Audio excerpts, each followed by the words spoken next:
بسم اللہ الرحمن الرحیم۔ السلام علیکم۔ آپ نے ملا نصیر الدین کا نام تو سنا ہوگا۔ یہ شخص ترکی کا ایک مسخرہ تھا۔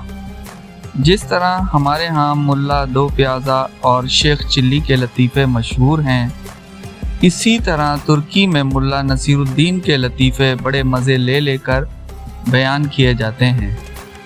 کہتے ہیں ملا نصیر الدین یوں تو نہایت عقل مند اور عالم فاضل شخص تھا، مگر لوگوں کی اصلاح اور تفریح کے لیے بے وقوف بنا رہتا اور ایسی حرکتیں کرتا کہ لوگ ہنس ہنس کر لوٹ پوٹ ہو جاتے۔ ملا نصیر الدین کے پڑوس میں ایک مالدار یہودی رہتا تھا، جو اتنا کنجوس تھا کہ کبھی کسی غریب اور محتاج کو ایک پیسہ نہ دیتا تھا۔ ملا نے کئی بار اسے سمجھایا کہ خدا نے تمہیں دولت عطا کی ہے، اسے غریب اور مفلس لوگوں پر خرچ کیا کرو، لیکن اس نے ملا کی کوئی نصیحت نہ سنی۔ آخر ملا نصیر الدین نے اسے سزا دینے کے لیے ایک ترکیب سوچی۔ ایک روز صبح سویرے وہ نماز پڑھ کر زور زور سے دعا مانگنے لگا، یا اللہ، اگر تو مجھے 1000 اشرفیوں کی تھیلی بھیج دے تو میں اسے محتاجوں پر صرف کر دوں، لیکن اگر اس میں سے ایک اشرفی بھی کم ہوئی تو ہرگز قبول نہ کروں گا۔ یہودی نے یہ دعا سنی تو سوچا کہ ملا بڑا ایماندار بنتا ہے، اس کی ایمانداری آزمانی چاہیے۔ یہ سوچ کر اس نے تھیلی میں 999 اشرفیاں بھریں اور عین اس وقت جب کہ ملا نصیر الدین دعا مانگ رہا تھا، اشرفیوں سے بھری ہوئی تھیلی اس کے سین میں پھینک دی۔ ملا نصیر الدین نے لپک کر تھیلی اٹھا لی اور اس میں سے اشرفیاں نکال کر گننے لگا۔ کل 999 اشرفیاں تھیں۔ ملا نے خدا کا شکر ادا کیا اور کہنے لگا، یا اللہ، میں تیرا شکر گزار ہوں کہ تو نے میری دعا قبول فرما لی۔ ایک اشرفی کم ہے تو کوئی بات نہیں، یہ اشرفی پھر کبھی دے دینا۔ یہودی نے جب ملا نصیر الدین کے یہ الفاظ سنے تو سخت پریشان ہوا اور دل میں کہنے لگا، یہ ملا تو بہت چالاک ہے، اس نے دھوکے سے میری اشرفیاں ہتھیا لیں۔ وہ بھاگا ملا کے پاس آیا اور کہنے لگا، تم بہت بے ایمان شخص ہو، لاؤ میری اشرفیاں واپس کرو۔ تم نے تو کہا تھا کہ 1000 میں سے ایک اشرفی بھی کم ہوئی تو واپس کر دوں گا، لیکن اب تم نے 999 اشرفیاں قبول کرنے پر تیار ہو۔ ملا نصیر الدین غصے سے کہنے لگا، تم کون ہوتے ہو مجھ سے اشرفیاں مانگنے والے؟ یہ تو میرے خدا نے مجھے بھیجی ہیں، جاؤ اپنا کام کرو۔ یہودی سیدھا قاضی کی عدالت میں گیا اور ملا کے خلاف مقدمہ دائر کر دیا۔ قاضی صاحب نے یہودی کو حکم دیا کہ ملا نصیر الدین کو بلا لاؤ، ہم ابھی فیصلہ کر دیں گے۔ یہودی نے ملا نصیر الدین کے پاس آ کر کہا، چلو تمہیں قاضی صاحب بلاتے ہیں۔ ملا نے جواب دیا، تم دیکھ رہے ہو کہ میرا لباس پھٹا پرانا ہے، میں اس شرط پر جانے کے لیے تیار ہوں کہ تم مجھے اچھے کپڑے لا کر دو۔ یہودی نے یہ شرط بھی منظور کر لی اور صاف ستھرے کپڑے ملا کو لا کر دیے۔ ملا نصیر الدین یہ بیش قیمت لباس پہن چکا تو کہنے لگا، میاں یہودی، کیا اتنا قیمتی لباس پہن کر پیدل ہی قاضی کی عدالت میں جاؤں؟ لوگ دیکھیں گے تو دل میں کیا کہیں گے؟ جاؤ اپنا گھوڑا لے آؤ، اس پر سوار ہو کر جاؤں گا، مرتا کیا نہ کرتا۔ یہودی نے اپنا گھوڑا بھی ملا کے حوالے کر دیا اور ملا صاحب نہایت شان و شوکت سے گھوڑے پر سوار ہو کر قاضی کی عدالت میں پہنچے۔ مقدمہ پیش ہوا۔ قاضی صاحب نے دونوں کو غور سے دیکھا۔ ملا نصیر الدین کا قیمتی لباس اور سواری کا گھوڑا بھی انہوں نے دیکھا اور یہودی کا لباس بھی، اور یہ بھی محسوس کیا کہ وہ پیدل آیا ہے۔ یہودی نے جب سارا قصہ سنایا تو قاضی صاحب نے ملا نصیر الدین سے پوچھا، ملا صاحب، تم اس کے الزام کا کیا جواب دیتے ہو؟ ملا نے جواب دیا، حضور، یہ یہودی میرا پڑوسی ہے اور بڑا جھوٹا شخص ہے۔ ابھی تو یہ کہتا ہے کہ میں نے اس کی 999 اشرفیاں ہتھیا لی ہیں، اور کچھ دیر بعد کہے گا کہ یہ لباس جو میں نے پہنے ہوئے ہیں وہ بھی اس کا ہے۔ ये सुनते ही यहूदी चिल्ला उठा, हाँ जनाब, ये लिबास भी मेरा है, मैंने इसे पहनने के लिए दिया था। मुल्ला ने कहा, सुन लिया आपने, ये लिबास भी इसका हो गया और अभी देखिए ये कह देगा कि घोड़ा भी इसी का है। यहूदी गुस्से से चीख उठा, हाँ हुजूर, ये घोड़ा भी मेरा ही है। मुल्ला ने जवाब में सवारी के लिए मांगा था।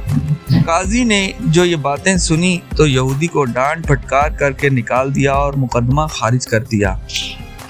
यहूदी रोता पीटता मुल्ला नसीरुद्दीन के घर पहुंचा और इसकी बड़ी मिन्नत समाजत की। मुल्ला ने इस शर्त पर इसकी अशरफियाँ, लिबास और घोड़ा वापस किया कि वो आधी अशरफियाँ गरीबों में बांट देगा और आइंदा भी नादार लोगों की मदद करता रहेगा। मुल्ला नसीरुद्दीन के घर में बेरी का एक दरख्त था जिस पर बड़े मीठे बेर लगते थे। वो इन्हें देख देख कर बड़ा खुश होता और बड़े फख्र से कहा करता कि सारी दुनिया में इतने बड़े और मीठे बेर कहीं नहीं होंगे। एक रोज इसने अच्छे अच्छे बेर छांट कर एक थैली में सजाए, थाली सर पर रखी और बादशाह के महल की तरफ चल दिया कि जाकर इसे ये तोहफा दे। रास्ते में बेरों ने थाली के ऊपर लड़कना और नाचना शुरू कर दिया। मुल्ला को बार बार थाली का तवाज़ुन दुरुस्त करना पड़ता था, मगर बेर थे कि नीचे ना बैठते थे, कभी इधर लड़कते कभी उधर। मुल्ला बेरों की शरारत से तंग आ गया और एक जगह रुक कर कहने लगा, कमबख्तो, अगर तुमने नाचना और लुढ़कना बंद ना किया तो मैं सबको हड़प कर जाऊंगा। ये कहकर इसने एक मर्तबा फिर तरतीब से बेरों को रखा और थाली सर पर रख कर आगे चल पड़ा, लेकिन बेरों ने फिर थरकना शुरू कर दिया। अब तो मुल्ला को बड़ा तैश आया। रास्ते में ही एक दरख्त के नीचे बैठ गया और कहने लगा, अच्छा कमबख्तो, तुम यूं ना मानोगे, लो अब तमाशा देखो। ये कहकर इसने एक एक करके बेरों को खाना शुरू कर दिया। जब एक बेर बाकी रह गया तो मुल्ला ने इससे कहा, अगर तुम्हें एक मौका और दिया जाए तो क्या खामोशी से चलोगे? बेचारा बेर अपने साथियों का हशर देख चुका था, इसलिए वो चुपचाप थाली में पड़ा रहा और मुल्ला नसीरुद्दीन इसे लेकर बादशाह के दरबार में पहुंच गया। इस रोज बादशाह सलामत का मूड बहुत अच्छा था। उन्होंने मुल्ला नसीरुद्दीन का तोहफा मज़े ले लेकर खाया और खूब तारीफ की। फिर मुल्ला ने बादशाह को दिलचस्प लतीफ़े सुनाए जिन्हें सुनकर इसके पेट में बल पड़ गए। शाम हुई तो मुल्ला ने रुखसत होने की इजाज़त तलब की। बादशाह ने इसकी थाली हीरों जवाहरात से भर दी और मुल्ला हंसी खुशी घर आ गया। एक हफ्ते तक वो बड़ा खुश रहा। इसके बाद फिर इसे हीरों का लालच हुआ। वो सोचने लगा कि इस मर्तबा बादशाह सलामत के लिए क्या चीज़ ले जाऊं। यकायक इसकी नज़र अपने घर में लगे हुए सुर्ख सुर्ख चुकंदरों पर पड़ी। मुल्ला खुशी से उछल पड़ा और इसने यही तोहफा बादशाह के पास ले जाने का फैसला कर लिया।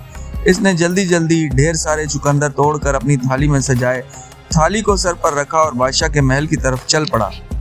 रास्ते में इसे एक दोस्त मिला जिसका नाम हसन था। इसने पूछा, मुल्ला साहब, इतने शानदार चुकंदर तुम किसके लिए ले जा रहे हो?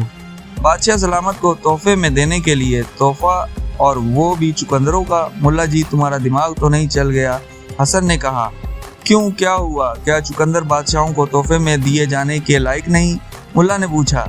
ये कहकर इसने चुकंदरों को गौर से देखा। अब इसे महसूस हुआ कि वाकई चुकंदर इस काबिल नहीं कि बादशाह को तोहफे में दिए जा सकें। इसने हसन से पूछा, भाई तुम ही कुछ बताओ, मैं इनके बजाय और क्या चीज़ ले जाऊं? इंजीर ले जाओ, पके हुए रसदार। अरे वाह, ये तो तुमने खूब बताया। मुल्ला ने कहा, गजब खुदा का, मुझे पहले क्यों ख्याल ना आया कि बादशाह के पास इंजीर ले जाने चाहिए। वो उल्टे पांव बाजार की जानिब चला और एक दुकानदार से चुकंदरों के अवज़ पक्के पकाए रसदार इंजीर ले लिए। अब सुनो, इस रोज़ बादशाह सलामत का मिजाज बहुत गर्म था। दरबारी अमीर और वजीर सब सहमे हुए थे। मुल्ला जिस मामूल अछलता कूदता बादशाह के सामने पहुंचा और थाली इसके आगे रख दी। क्या है इसमें? बादशाह ने गरज कर पूछा। हुजूर, इंजीर है, आपके लिए लाया हूँ, जरा चख कर तो देखिए। बादशाह के गुस्से का पारा और गर्म हो गया। इसने कड़क कर सिपाहियों को आवाज़ दी और इन्हें हुक्म दिया कि ये सब इंजीर मुल्ला के फेंक फेंक कर मारो और खूब जोर जोर से। मुल्ला ने यह हुक्म दिया तो सर पर पाँव रख कर भागा, लेकिन सिपाहियों ने इसे पकड़ लिया और इंजीर मार मार कर इसका मुंह सुझा दिया। जब इंजीर ख़त्म हो गए तो सिपाहियों ने इसे छोड़ दिया और वो तीर की तरह वहाँ से रफू चक्कर हो गया। راستے میں ملا کو حسن ملا۔ ملا فوراً اس کے گلے سے لپٹ گیا اور کہنے لگا، پیارے بھائی، اگر میں تمہاری نصیحت نہ مانتا تو میری ہڈی پسلی ایک ہو جاتی، خدا تمہیں جزائے خیر دے۔ حسن نے ملا کی یہ حالت دیکھی تو اسے سخت تعجب ہوا اور کہنے لگا، آخر کچھ بتاؤ تو کیا واقعہ پیش آیا ہے؟ ارے بھائی، بس بال بچ گیا، خدا تمہارا بھلا کرے، میں نے تمہاری نصیحت مان لی۔ کون سی نصیحت؟ حسن نے جھنجھلا کر پوچھا۔ ارے بھائی، وہی چقندر کے بجائے انجیر لے جانے کی۔ اف خدایا، اگر میں وہ بڑے بڑے لوہے جیسے سخت چقندر لے جاتا اور بادشاہ کے سپاہی وہ مجھے پھینکتے تو سچ مانو میرا تو کچومر ہی نکل جاتا۔ خدا کا لاکھ لاکھ شکر ہے کہ میں نے تمہاری رائے پر عمل کیا، ورنہ چقندر توبہ توبہ۔ پیارے بھائی، اللہ تمہیں اس کا اجر دے۔